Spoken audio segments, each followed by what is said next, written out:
And welcome to the Writer's Life, the place where you get the sight, sound, smells, taste of my particular writer's life, and where you get the truth, nothing but the truth.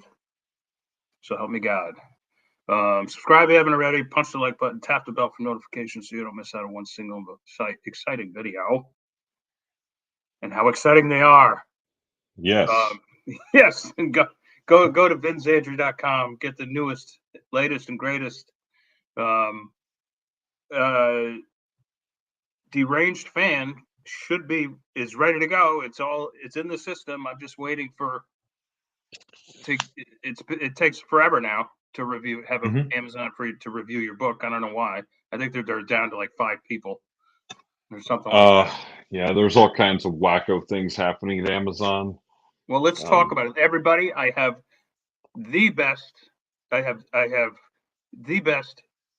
source of inside information in the writing industry. Best-selling author, nonfiction and fiction, Troy, Silence of the Lambs, Lambert. He's so smart that AI looks him up for information. That's how good this guy is. And he's the head of the Boise Writers Institute, and he teaches, and he's just he's so busy he can't even take a nap. I was like, oh, I just took a nap. He's like, you got to take a nap? And no naps for me. No naps for me. He's like, I can't. So what's going on at Amazon? Tell me, fill us in. Let us know. Oh man, so well, there's some weird stuff going on. There's something weird going on between Ingram and Amazon. It used to be there were a couple different ways to get around you couldn't do pre-orders for paperbacks. And so you'd put it on Ingram, it would show up on Amazon next to your name, but it would show not available yet.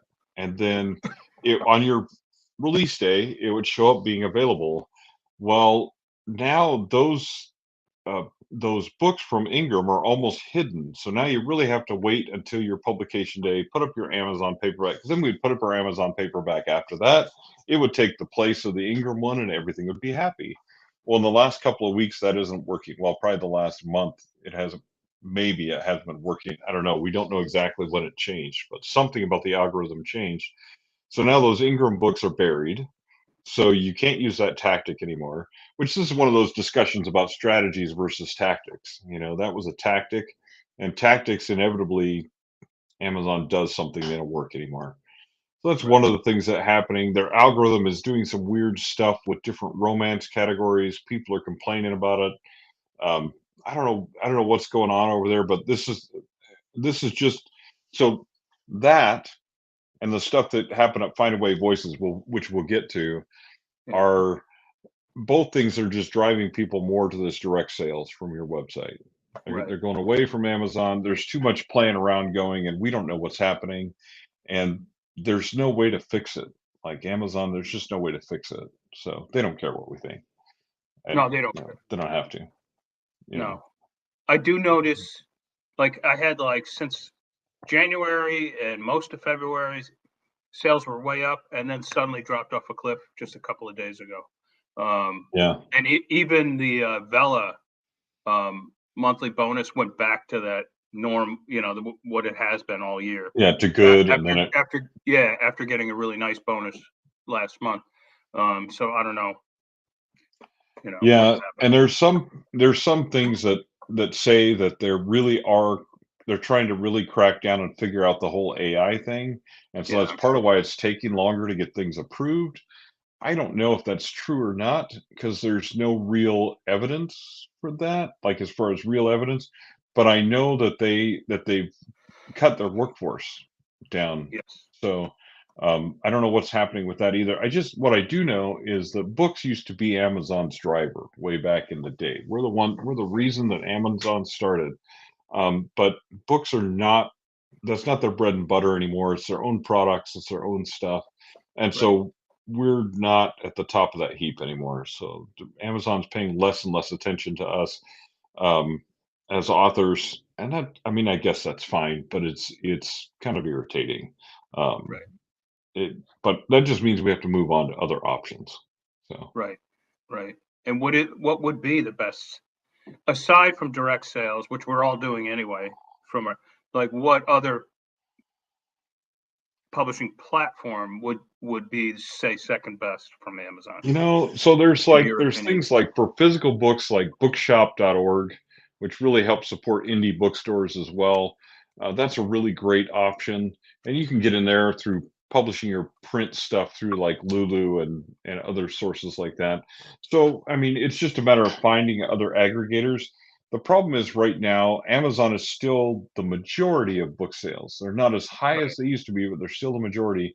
So you have to be present there, but I would just say the best option at this point is to be as wide as possible so that right, if something else takes off, let's say Kobo is the next big thing and they overtake Amazon. Well, then your books are already on Kobo or right, whatever so be as wide as you can on as many platforms as you can. And then if and when something happens to Amazon, you'll already be in a position where you're able to just scale whatever to whichever direction you need to go. But right, the direct sales, I mean, as much as I talk about direct sales, I mean, it's it's wise to have it just in case something happens to your Amazon account, something like that, you're still not dead in the water. right, And it's always going to be the thing that you own is going to be the best place to put your work. And it used to be like years ago, direct sales it was happening all the time. It was a big deal. Lots of authors did it. We went away from that, went to platforms. Now we're going back to that because we can't. Part of that is so this is where we get to what happened with the Findaway Spotify controversy is these big companies take over a website or an aggregator or whatever, they change the terms of service, and now it's no longer tenable for us. As right. authors, we have to say, hey, no thanks, man. We're not going to do it that way. So No, that's explain, what is Find a Way Voices for the audience or whatever? so Um, Findaway and Voices. what's going Yeah, on with I'll them? I'll explain what happened with them. So Findaway Voices was a great place to put your audiobooks, and they had a marketplace where you could find narrators, and it was really fantastic. And it was a great company. And then they were acquired by Spotify. Well, Spotify's almost as soon as they acquired them, they released new terms of service. And they told us as authors, just check the box, don't worry about it. There's no big changes. We just needed to change it because we're Spotify, not Findaway anymore. Well, and we're calling them Find a Spot right now anyway because, we have to. But anyway, so, um, but when they changed those terms of service, we immediately saw in those terms of service, people that looked at them, was that you were giving them permission to use your narrator's voice to train AI. And so we were like, "Hey, actually, no, you have to ask permission separately to do that. You can't just do that." Right? So of course they backpedaled, said, "Okay, okay, we're not going to do that." But already they had lost some trust in the writer community. Well, then just recently in the last week and a half, they released new terms of service. And I don't know if somebody thought we wouldn't read them this time or whatever the case may be, but Right, it had a bunch of language about in there about that we have the right to derivative works. We can create other works, other editions of your work without your permission. We right, can do this, we can do that. And so of course immediately there was a huge backlash, and so they backpedaled and said, okay, okay, we're not going to do those terms of service, ignore that. We're going to take that part out of there. It was put in there accidentally, which I bullshit. don't believe. Hardly anybody believes that they put. I mean, they have a team of lawyers at Spotify. If they put it in there accidentally, they're idiots. And Right, so the choice is either they're malicious or they're incompetent. Either way, do you want to do business with them, right? right, And so authors are pulling their books from Findaway right and left. And, the alternative now is, well, where do you go with them now? Like, right. ACX and Audible is a horrible platform. You don't Yeah, make any money on audiobooks right. there. Now, Yeah, Findaway is a horrible platform. So where do we go next? So there's all kinds of other options at the moment, but nobody knows. More and more people are going direct from their website because we don't know when one of them is going to get acquired by a big company, change their terms of service, and then we're going through all this stuff again. right. So it's just kind of a mess. It's Yeah, just a mess, and it's basically that Find a Way. Now this is the second time they've burned authors, and authors are like, you know what, we just don't trust you anymore. right, It's not now. It's not even a matter of like it's not even an option. It's like, why would I trust you two times in a row? You've changed your terms of service, and told us it's no big deal, and it actually is a big deal. So now I don't believe you anymore. So I'm not going to have my stuff Right. on your platform. So basically, it Uh, was a rights grab. Yeah, it was a rights grab, and I think they tried to do it in a sly way, and they got caught. I mean, plain and simple, they got caught. Um, Right. it's just it's a garbage move on their part, but for us as authors, it's we just have to be vigilant of that stuff. And then we have to decide, okay, well, am I going to even do business with a company that even thinks about doing that once, let alone Right. twice? And the answer for me is no, I'm not. You're done as far as I'm concerned. Right. So, Now, I got yeah. an email yesterday from Amazon and their AI ACX program, if that's what it's called. But the beta thing is over now, and they're like, okay, a lot more of your books now can be translated into with AI into this Hmm. new form. And I did a couple more just because I could, and it's so easy to do it. But I'm assuming I haven't made a dime from that yet. That they weren't even charging anybody anything. It was just a test. Now, Hmm. do you foresee people making money off of that? Off of that? Yes, because I have an opinion about AI audiobooks. First of all, I think regardless of how you do it, your ear can hear the difference of an AI narrator, regardless of how Right. good they are. Sure. So you can, but some people don't care. They basically just want to hear the book. They play it at 1.5 or 2 times speed anyway of normal audio. So it doesn't matter how good the narrator is or isn't because they're hearing it, like the chipmunks anyway. They just want to hear Right. the book and consume it. But there are those people that do like that narrator, the emotion, the production value of it. So I Hmm. think it's just going to turn into two tiers of audiobooks. There's going to be AI, which is cheap. It's cheap for the author to do, it's cheap for the reader to get, it's easy, right?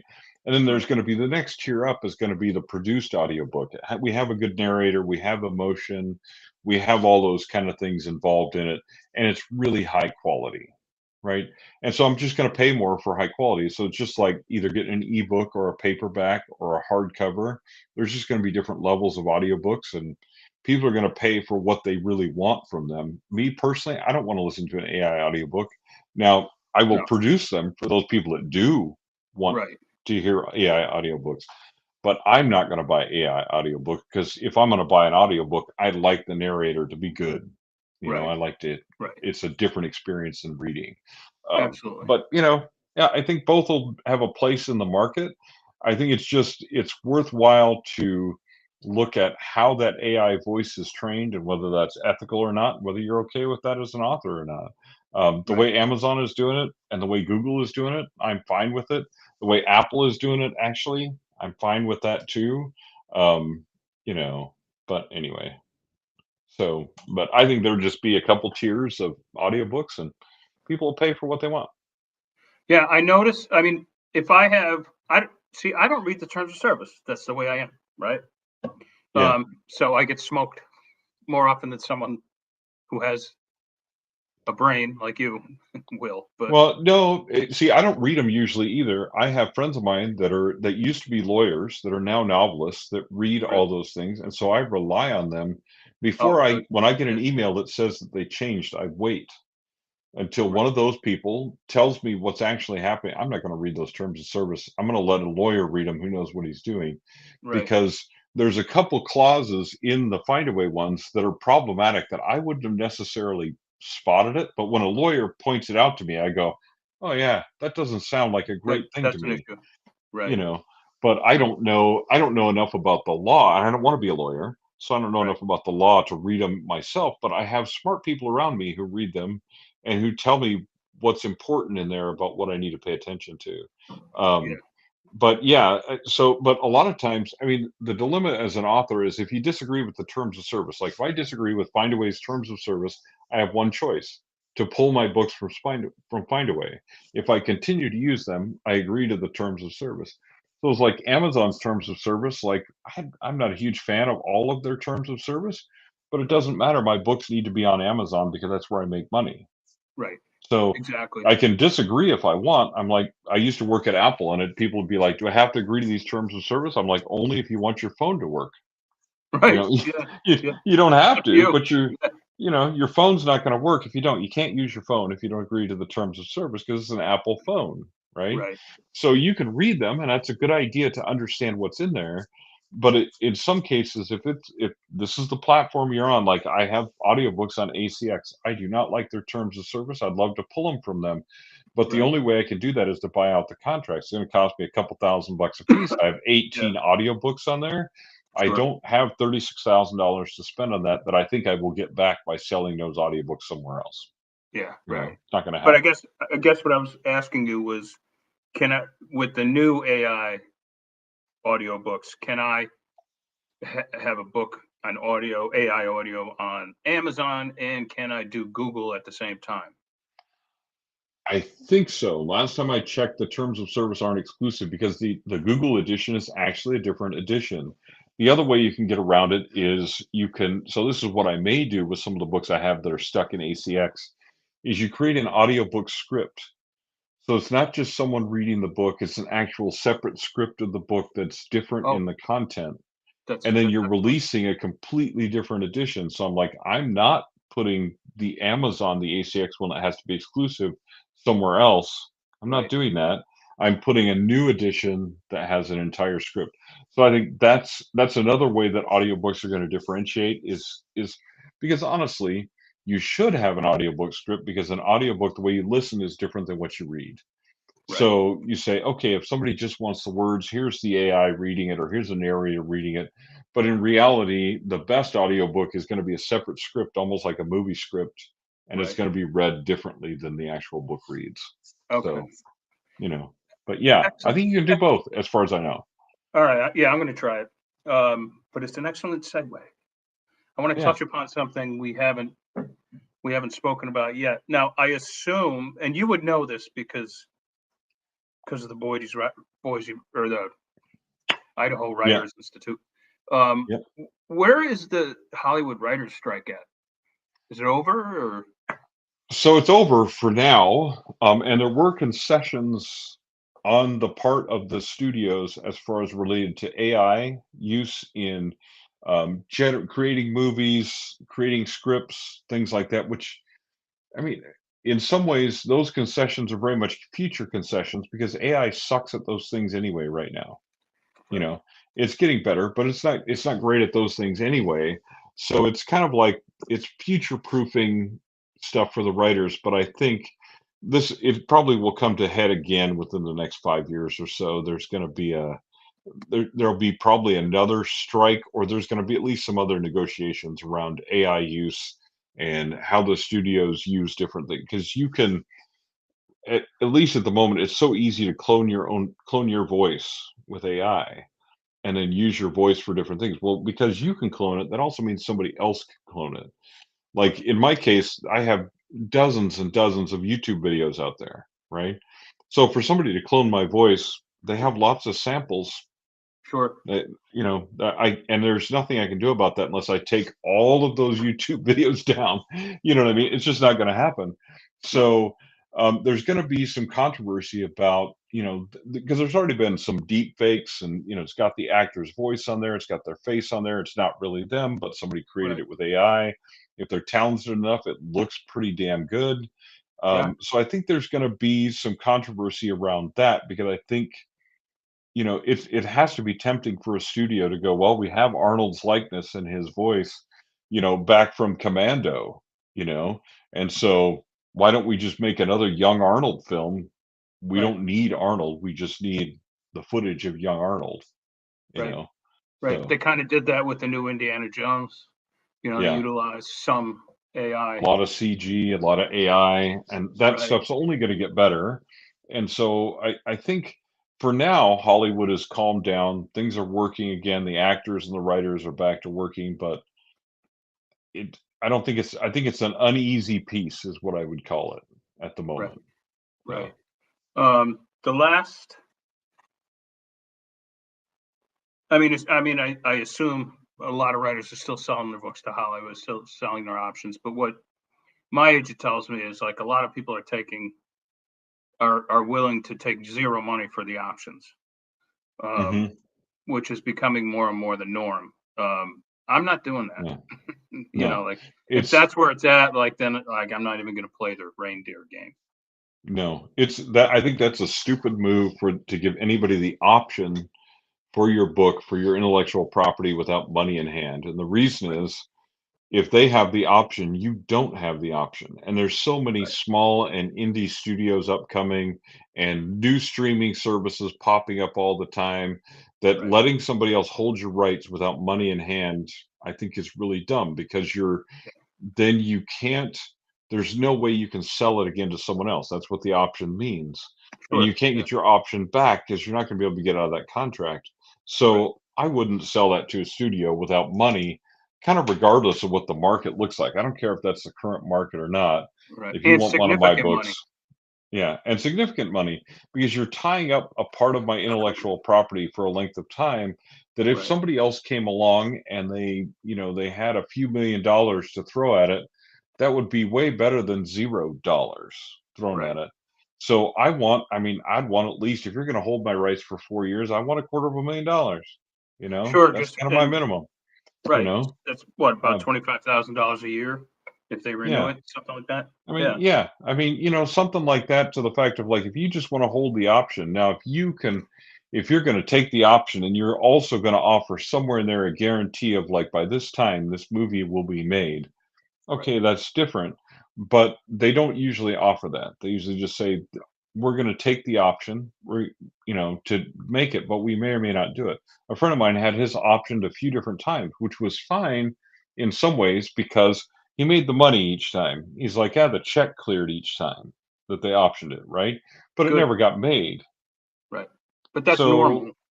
it's somewhat normal, but in today's market, there's so many outlets.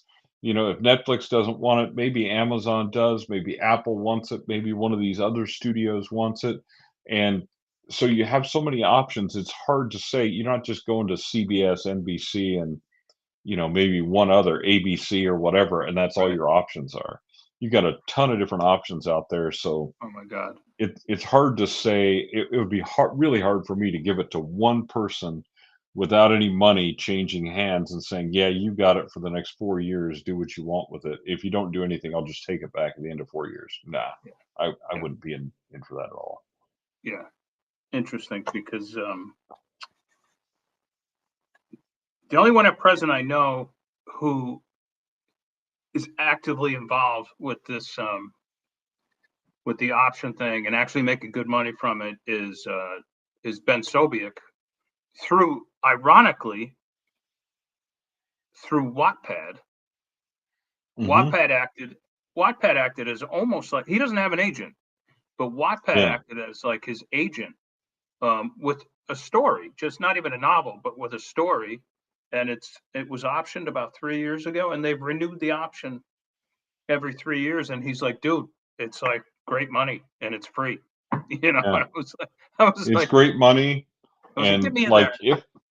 if it doesn't happen, if nobody ever makes a film or a series out of it or whatever, Yeah, then it doesn't happen. If it does, then you make good money. You make even more money, you know what I mean? But, I mean, it's the right, same thing with, like, The Gray Man. Like, how many novels did that dude write before The Gray Man actually got picked up? right. Hugh Howey and Wool, like, that got picked up, like, 15 years ago, Right. Did that and ever now get it made just or got made last year. it It just just got got made made? last year Okay. by Apple. So, people are like, "Oh, yeah, I got an option on my book. Great, man. Hopefully you'll see that before you die," you Right. know? That's where I'm at Um, this stage. so I'm like, for me, I'm like, I'm not holding out a lot of hope for that. If something like Yeah. that happens, great. But if it doesn't, I mean, but I'm not going to give it up for no money because that's the thing is like you and I at our age, like if you hold my rights for 15 years and I haven't gotten any money for it, by the time that comes around, I mean, I'm to the point where I'm really, pretty much retired from everything else. I don't want to do a whole bunch of work on a Right. script or helping with a script or something like that. You need to option it now and pay me money for it because I want money in the bank or I want the film made. That's it. Right. You know. Right. So yeah. Interesting. I haven't spoke with my agent in a while, and I sometimes uh, just to make this question even more or statement more convoluted. An article came out the other day that Joel Fishman sent me, and he's like, Yeah. check out number one, and it was a thing about pop culture. I spoke about it on the show here, and it was about music, film, books, and how like pop music has really taken a decline in popularity. Um, how movies remakes are like the number of remakes just Oh are yeah. skyrocketing, as opposed to Hollywood investing in new scripts and new Hmm. ideas, and books. Whereas, whereas like uh, the reading public used to be exposed to like 10 or 20 of the same authors. That has just completely died, or is in the process of dying, along with the mainstream media, along with like the Hmm. Washington Post, which is down like 500 million readers, and Oh Vice yeah. closed up, Vice closed up shop, like all this stuff. But anyway, but what is flourishing right now is our independent writers, Hmm. the Same independent with movement. music. Yeah, and the Yeah. same with music, exactly. But like, I wonder if the only thing that concerns me, being mostly independent at this point, is am I going to be exposed to the producers and that type of thing? Um, Whereas I might have more with a traditional contract. Maybe. I mean, the basic thing is so the big controversy with agents right now is agents used to be known for their connections, right? I know so and so at Penguin Random. I know and so at Thomas Mercer, whatever. Right, But right now, because the publishing industry is such flux, editors are moving around it like they never have, as far as moving jobs around. So now I knew so and so at Thomas Mercer. Oh, they're not there anymore. They're right, over at this publisher now who's not looking for the same type of titles. right. And so now, like those connections that an agent had are not the same anymore. So the agent's value has gone down because they don't have those connections. So unless it's somebody that really has a pulse on the industry and is like watching where people are changing and constantly like being an agent is even harder now than it ever has been. Sure, And the value of an agent is harder to illustrate, especially to me, somebody who's primarily indie. Like, tell me the value of an agent. Well, unless they're going to get me in front of Hollywood or get me certain distribution deals, I don't need them to make a comfortable living. Now, and the days, I think we're entering an era where it's going to be really difficult to be a Stephen King, you sure. know, partly because, I mean, here's the thing, writers are not rock stars anyway. Nobody No, knows not what my anymore. face looks like. Nobody knows what my face looks like. I'm not a rock No, star. They right. might know my There, books, there stuff goes like that. Troy Yeah. Lambert. I got to get me a piece of that. Yeah, no, nobody does that.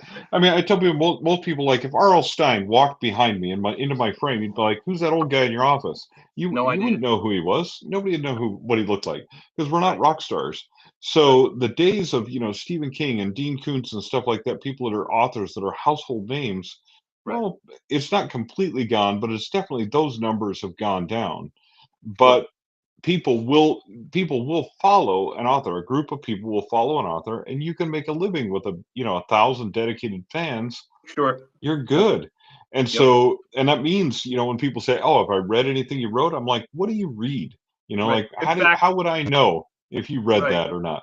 right. In fact, But this article said that super fans have now become super important to the independent hmm author, and I think that's what you're yeah, getting at with the thousand yeah. fans who will read whatever you put out. Anyway, I don't mean to interrupt you. Go Yeah. ahead. No, no, but indie musicians is the same thing. You got 1,000 listeners that'll basically play your stuff over and over on Apple and Spotify, and I'll actually buy your albums. Hey man, you're golden. That's what you need is that 1,000, 2,000 dedicated fans.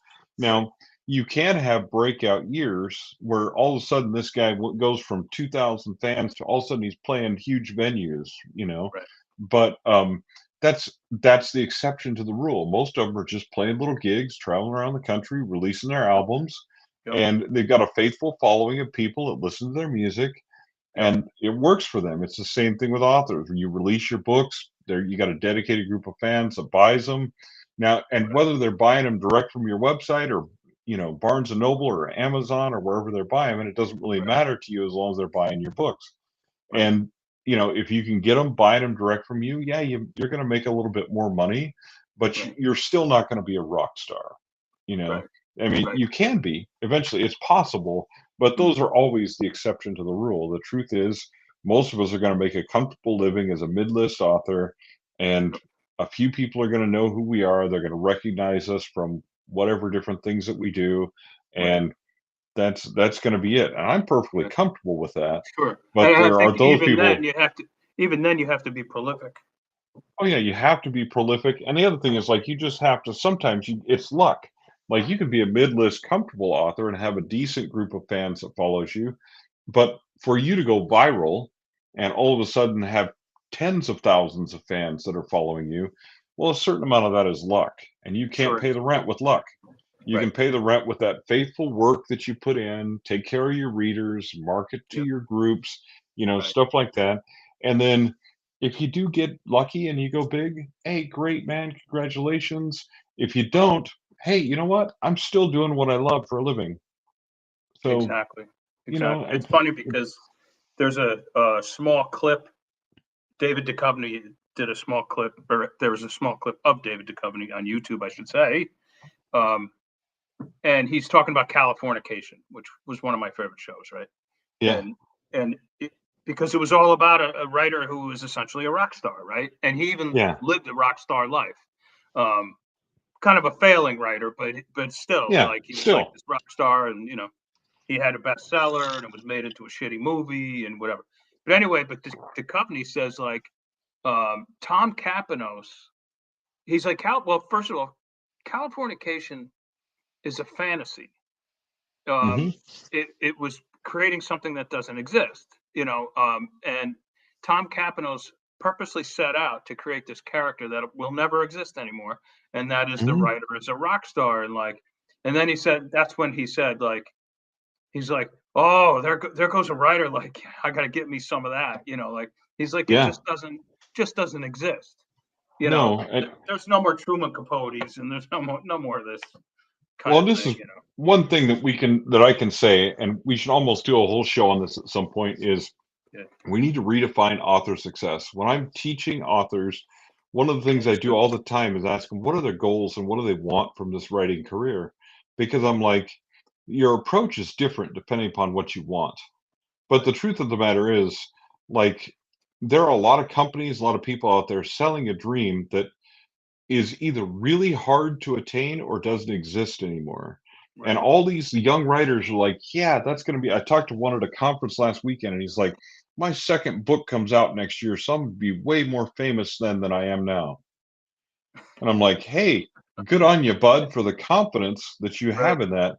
And I right. said, I even asked him, I'm like, do you know who I am? And he said, no. And I Yeah. go, well, I'm on book 34 or something like that. Yeah, I mean, I'm like, so maybe I said, maybe your expectations of your second book need to just be a little more realistic. right. Like, I'm not saying you won't be famous when you have your second book out, but if you are, you're the exception to a huge rule that I have hundreds of examples for, Sure. you know?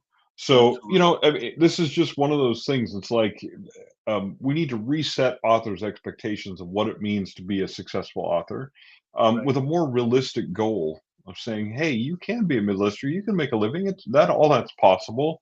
But Sure. if you're thinking you're going to be a rock star and a millionaire, that's a one in a million shot, man. That's like playing the lottery. You can't pay the rent with the lottery. It doesn't Yeah, work that way. I would suggest Uh, you get into crypto or something at the same time. Yeah, Listen, exactly.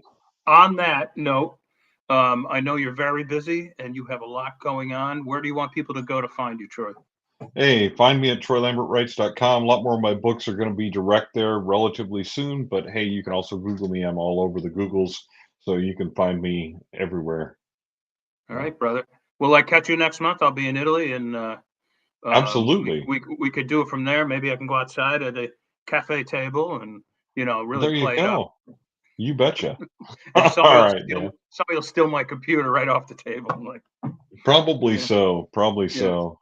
For All right, sure. brother. All right. Cool, Thank you man. so much. And All right. everybody else, ciao, ciao. All right. Take care.